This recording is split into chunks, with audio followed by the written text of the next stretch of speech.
Recharge கட்டண உயர்வால் கவலைப்படுபவர்களுக்கு ஒரு மிக முக்கியமான மற்றும் மகிழ்ச்சியான செய்தி வெளியாகியுள்ளது.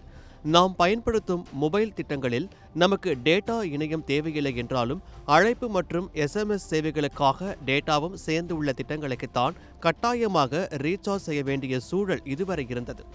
இந்த தேவையற்ற செலவை தவிர்க்க இந்திய தொலைத்தொடர்பு ஒழுங்குமுறை ஆணையமான ட்ராய் தற்போது ஒரு அதிரடியான புதிய விதியை முன்மொழிந்துள்ளது. இதன்படி இனிவரும் காலங்களில் ஒவ்வொரு தொலைத்தொடர்பு நிறுவனமும் அழைப்பு மற்றும் SMS சேவைகளுக்கு மட்டும் பிரத்யேகமாக குறைந்த விலை ரீசார்ஜ் திட்டங்களை வழங்குவது கட்டாயமாக்கப்பட்டுள்ளது.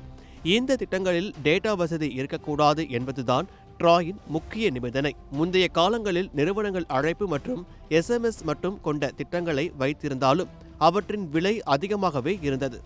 டேட்டா வசதியை நீக்கிய பிறகும் விலையை நிறுவனங்கள் கணிசமாக குறைக்கவில்லை.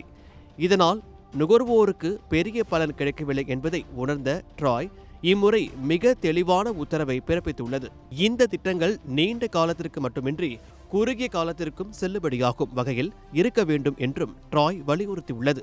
இந்த புதிய மாற்றத்தின் மூலம் டேட்டா வசதி தேவையில்லாத பயனர்கள் அதற்காக கூடுதல் பணம் செலுத்த வேண்டிய அவசியம் இருக்காது.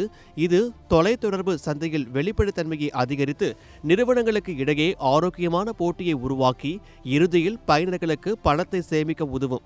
இந்த முன்மொழிவு தொடர்பாக சம்பந்தப்பட்ட அனைத்து தரப்பிடமிருந்து ட்ராய் வரும் ஏப்ரல் 28 வரை கருத்துக்களை கேட்டுள்ளது. இந்த புதிய விதிமுறை நடைமுறைக்கு வரும்போது மொபைல் ரீசார்ஜ் கட்டண சுமை நடுத்தர வர்க்க மக்களுக்கும் டேட்டா வசதி அதிகம் தேவையில்லாதவர்களுக்கும் மிகப்பெரிய நிம்மதியை தரும் என்பதில் சந்தேகமில்லை.